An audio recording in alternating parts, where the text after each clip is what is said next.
my patatim.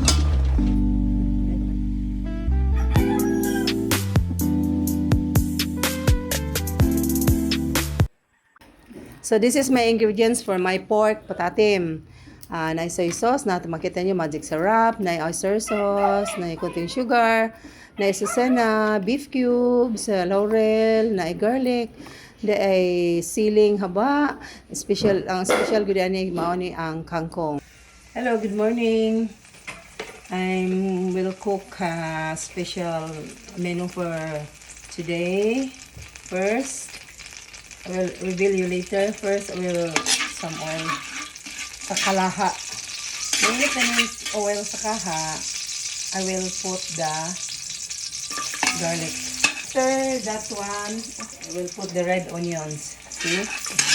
Ito, lagay ko na din itong sili parang ano, na ma-crispy yung sili. Okay, so, add ko na itong asusena.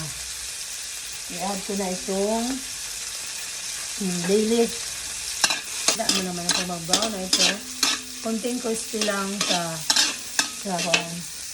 nilagay ko na itong iunahin ko na itong black beans. Lagyan ko ng tubig konti. Konti lang. Mag-add na rin ako ng a little of soy sauce. Ground pepper.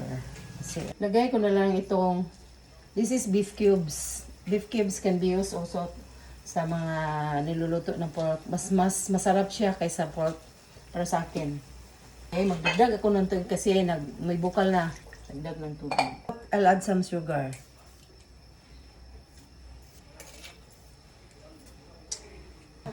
Because I'm cooking pork patatim. So, pabukalon sa din ako ha. Okay. Bukalon gamay. Dali. Ang pork, lata na ni siya. So, ako na siyang i-adire. Ibukal naman na siya. Dali naman mabukal. So, where is the pork? Pre-cook ni siya. Or na-cook na good. Here. Okay. Meron akong aswete. Parang may kulay yung niluluto natin. Meron ako ilagay dito. So, pakuluan ko pa yon. Takuban sa ni nanay. Ito ng kunting suka. Lagyan ko na ito ng skippy. It will add the taste. The skippy. Here. Skippy is the skippy. We'll have some peanut butter from skippy. Okay. I once tasted like this with a wow. Sarap.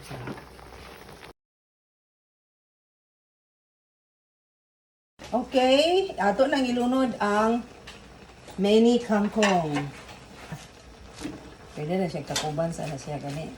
Pero mag-add ta og madaling aga tong oyster sauce. Ano na siya? Kaya manaman to ganun na kuban.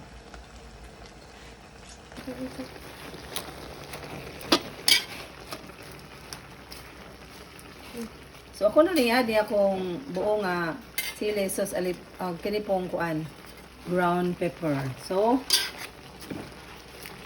ano na siya sa kilid. Kilid sila na siya kay kuban sa ninako siya. A few moments later.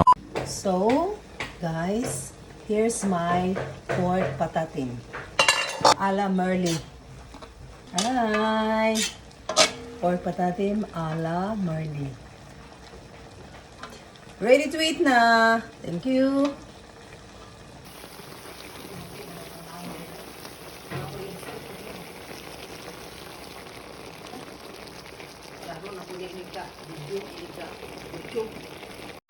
So now, ganda man na namo ang paniudto, namong tanan.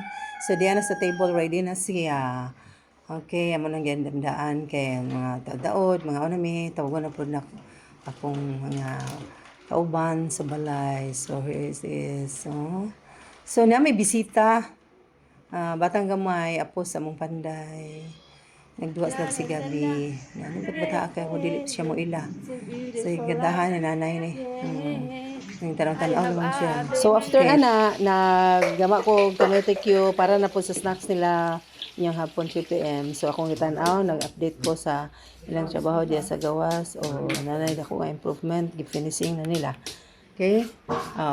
That's it for now. Thank you for watching my vlog. God bless us.